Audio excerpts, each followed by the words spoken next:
Bem-vindo ao canal Biologia e Geologia Passo a Passo. A nossa lição de hoje é sobre regressões e transgressões marinhas. No entanto, antes de entrar diretamente naquilo que é o objetivo da lição, vou começar por esclarecer o que é uma maré, de modo a que não confundam maré com regressão e transgressão. Quero começar então por esclarecer o que é efetivamente uma maré.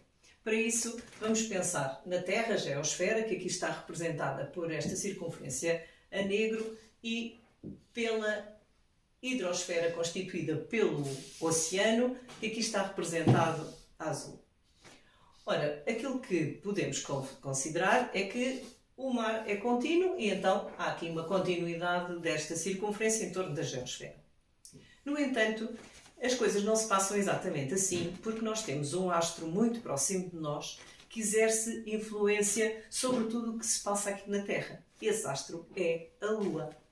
Ora, vamos considerar então que a Lua está deste lado. Então, isto é a nossa Lua, está daquele lado e ela está a exercer influência sobre a Terra, assim como a Terra exerce influência sobre a Lua. Então, o que é que vai resultar desta força de atração que a Lua exerce sobre a Terra? Vai resultar um movimento em direção à Lua. E tanto a geosfera como a hidrosfera vão ter este movimento em direção à Lua. No entanto, como sabem, a água tem uma mobilidade muito mais fácil do que a parte sólida, que é a geosfera. E então, há um movimento mais fácil da água em direção à Lua. Ora, em resultado disso, temos uma distribuição desigual da água nas várias regiões da Terra. Então, já temos aqui representada a Lua, temos representado agora a tracejado a posição que a água ocuparia se não tivéssemos em consideração a existência da Lua, igualmente distribuída por todo o globo. No entanto, devido à presença da Lua, vamos ter a massa d'água a ser atraída para a Lua e isso resulta neste efeito que é a distribuição desigual ao longo da Terra. Então, do lado onde está a Lua, a água é mais atraída, portanto vai ser aqui um sítio onde a água vai subir mais, vai entrar mais para dentro do continente. Então dizemos que está maré alta. Por causa de haver mais água aqui, ela vai faltar em algum lado. E então falta aqui e aqui, onde dizemos que há maré baixa. Devido a um efeito físico, acontece que do lado oposto ao lado que está mais próximo da Lua, também vai ocorrer uma maré alta. Então, significa que num determinado momento há duas posições que estão com marés altas nos valores mais altos e duas posições em que está a maré baixa. Eu só, muito brevemente, esta bola significa aqui a Terra, está aqui a representação de um local, alguns no hemisfério norte, que vamos virar ali para a Lua. Portanto, se a Lua estiver ali e este lugar aqui, este lugar vai estar com maré alta. Só que a Terra sabem que gira, e gira em 24 horas dá uma volta completa. Então, quando ela deixa de estar completamente alinhada com a Lua, este local completamente alinhado com a Lua, ele vai andando assim. Então, ao andar para ali, ele vai começar a estar sujeito a menos atração da Lua. Então, vai se aproximando de uma posição em que vai estar, como vai ser assim, em que vai estar maré baixa. Portanto, quando ele estiver virado para este lado. Se continuar a rodar, se ele continuar a rodar agora, a maré vai começar a subir, porque ele vai se virar para este lado, onde está esta maré alta. Entretanto, ele continua a rodar, a rodar, a rodar, a rodar. E agora está virado para aqui, que corresponde a este ponto, que novamente é maré baixa. E continua a rodar, a rodar, a rodar, e voltamos a estar na posição onde partimos, onde representamos a maré alta.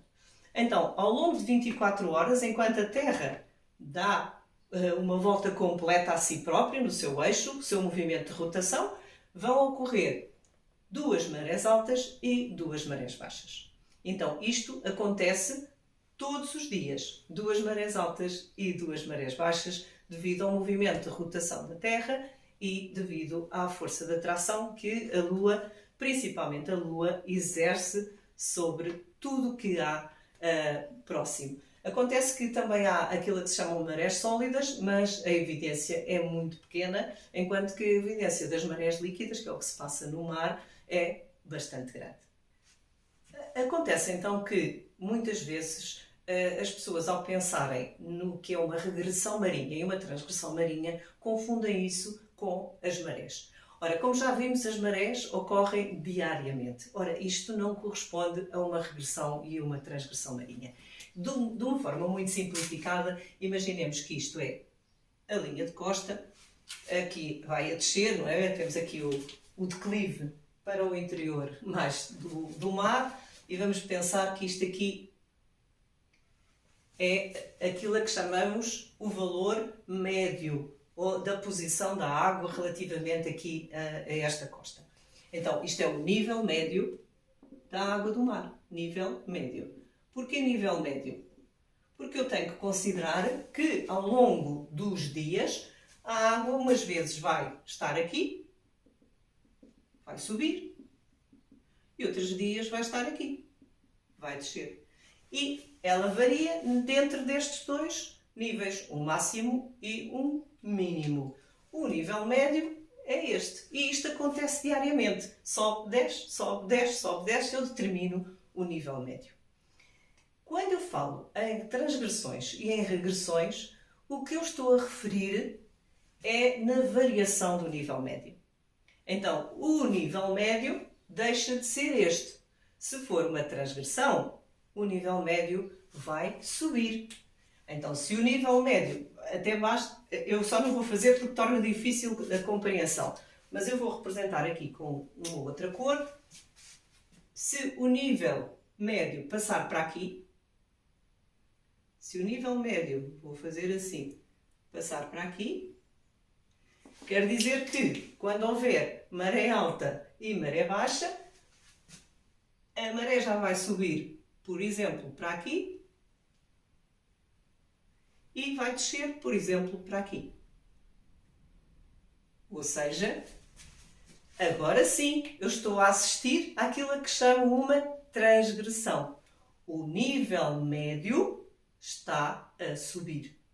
Portanto, o que interessa é a variação do nível médio da água e não aquilo que acontece diariamente com a variação resultante das marés.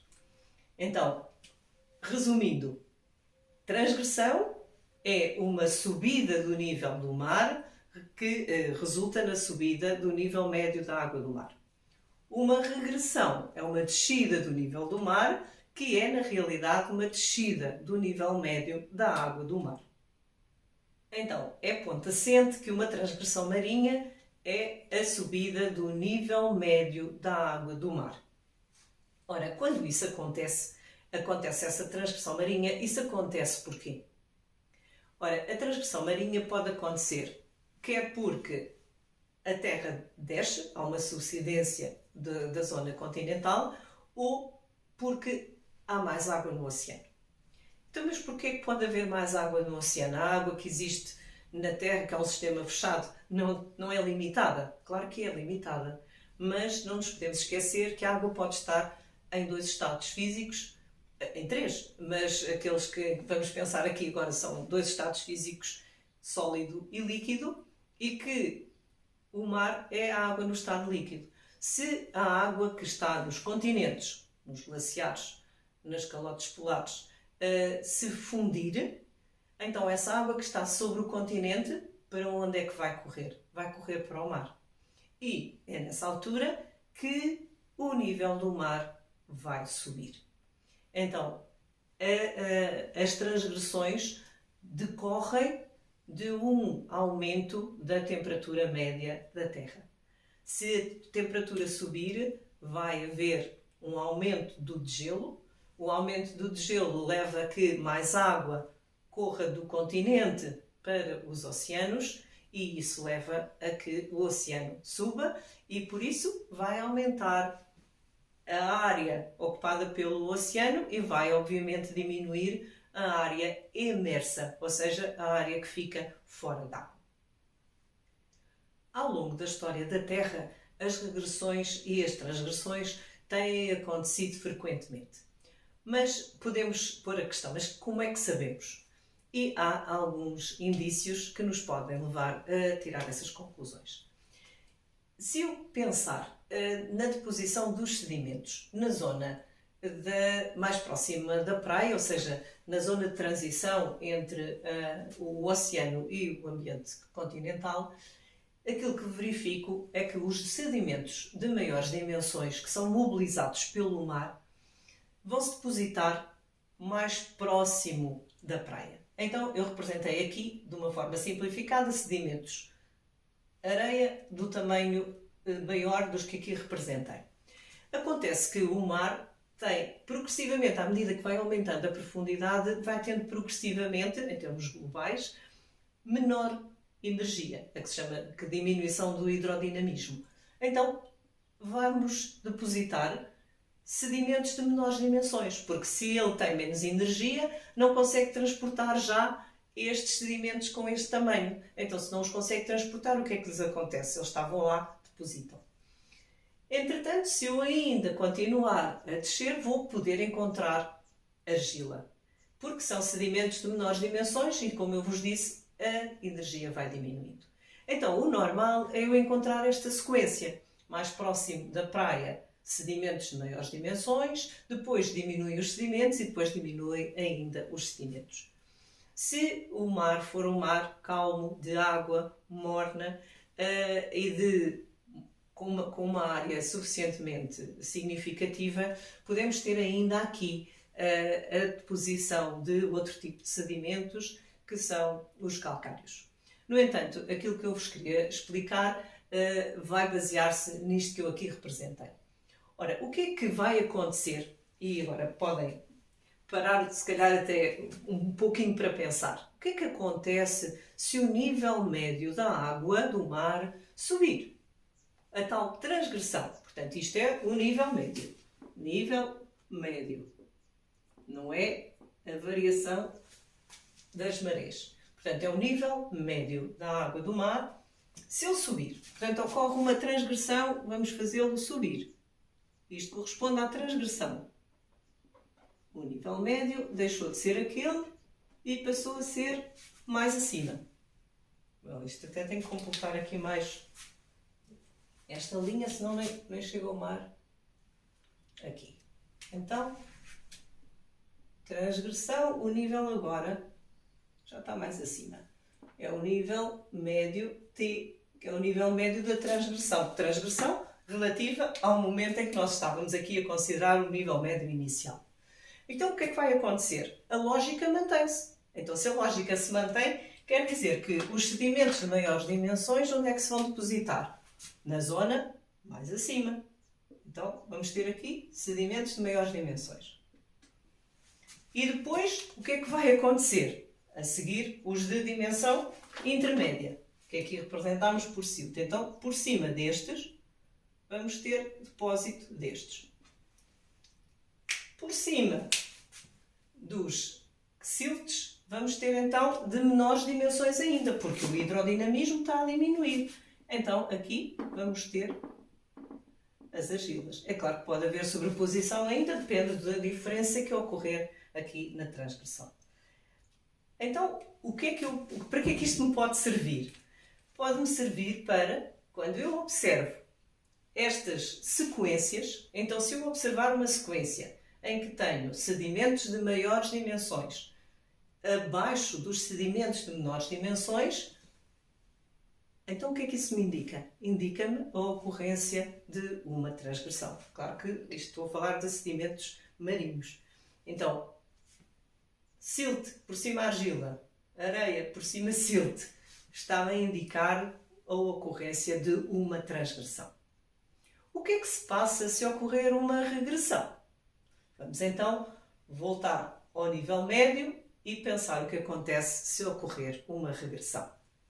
Então, caso ocorra uma descida do nível médio da água do mar, vamos ter uma situação, obviamente, que não é a mesma da transversão. Então, vamos considerar que o nível da água desceu para aqui. É o nível médio também, só que agora é o nível médio que ocorreu na regressão. Então, desceu, isto corresponde a uma regressão, descida do nível médio. Então, esta regressão, em termos práticos da deposição dos sedimentos, vai processar-se da mesma maneira. Então, na zona mais próxima do limite onde chega a água, é onde se vão depositar os sedimentos maiores. E depois vão-se depositando sucessivamente os sedimentos de menores dimensões. Este não ficou de menores dimensões, este ficou de maiores dimensões. Vão-se depositando os de menores dimensões. E a seguir, os de menores dimensões ainda,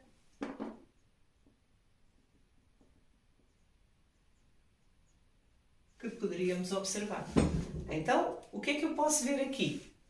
Ora, ao contrário da situação anterior, em que na transversão eu tinha os sedimentos de maiores dimensões com os sedimentos de menores dimensões por cima, aqui vou ter os sedimentos de menores dimensões com os sedimentos de maiores dimensões por cima.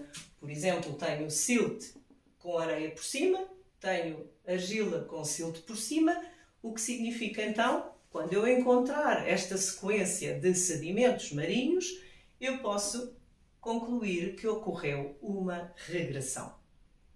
São então estes os dados que os geólogos procuram para poderem chegar a estas conclusões. No entanto, quando ocorrem regressões marinhas, acontece que aumenta a área exposta à erosão e, portanto, diminui o número de dados que podem ser recolhidos. Continuando o nosso raciocínio e agora indo para além da deposição dos sedimentos, nós podemos pensar que, passando o tempo, com certeza que irá acontecer diagênese naquelas sequências em que os sedimentos se depositaram. Tanto faz que se tenham depositado em baixo os sedimentos de maiores dimensões, como se em baixo foram depositados os sedimentos de menores dimensões, a diagênese, ao ocorrer, vai originar a tal consolidação da rocha que era desagregada aqui. Daqui em cima eram rochas sedimentares não consolidadas e, por diagênese, pela compactação e cimentação, vai originar rochas sedimentares consolidadas. Já sabem então que a argila vai originar o argilito, o silt origina o siltito e a areia origina o arenito. Então teremos uma sequência de rochas sedimentares consolidadas. Pensando então na lógica que estivemos a estudar anteriormente, o que é que se passa quando ocorre uma transgressão e uma regressão? Lembrando, saberemos com certeza que esta é a situação correspondente a uma transgressão, em que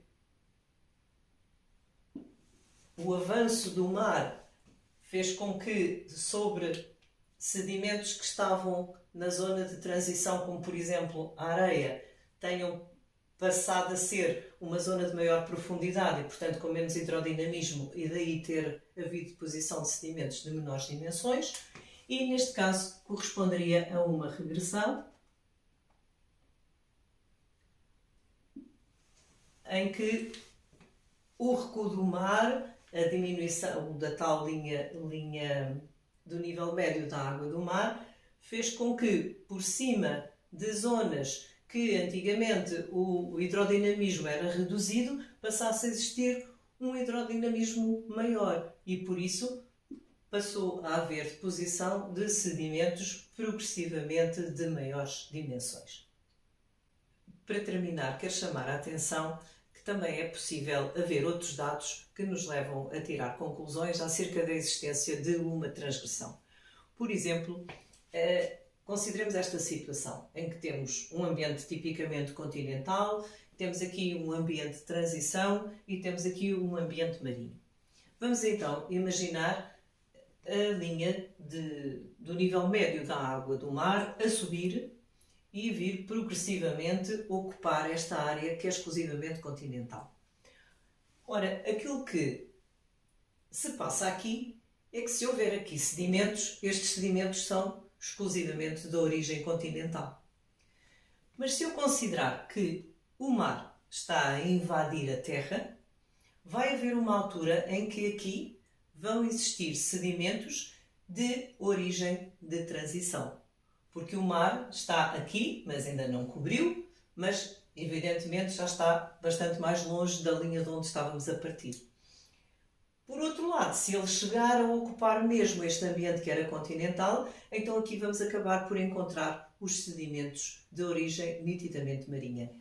Então, nesta sequência sedimentar, poderíamos encontrar sedimentos de origem continental, a seguir, em cima, sedimentos de transição e, finalmente, no topo, iríamos encontrar os sedimentos de origem marinha. É claro que nós iríamos encontrar isso se, entretanto, ocorresse uma regressão, estes sedimentos fossem preservados e então eu poderia encontrar esta sequência sedimentar indicadora de transgressão em que o recuo da linha de costa foi acontecendo, diminuindo por isso a área emersa.